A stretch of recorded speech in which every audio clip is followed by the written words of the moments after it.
यः सर्वत्रानभिस्नेहः तत्तत्प्राप्य शुभाशुभम् नाभिनन्दन्ति न द्वेष्टि तस्य प्रज्ञा प्रतिष्ठिता।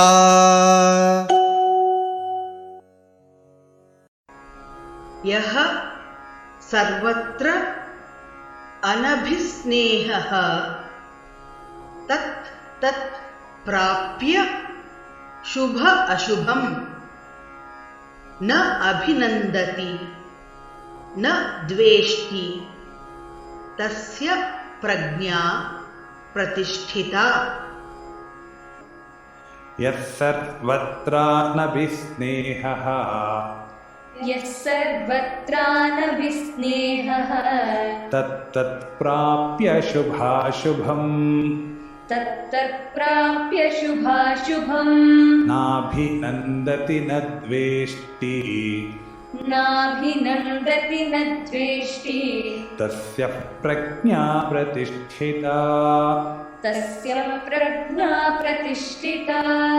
यः सर्वत्रानभिस्नेहस्तत्तत्प्राप्य शुभाशुभम् यः सर्वत्रानभिस्नेहस्तत्तत्प्राप्य शुभाशुभम् नाभिनन्दति न द्वेष्टि तस्य प्रज्ञा प्रतिष्ठिता।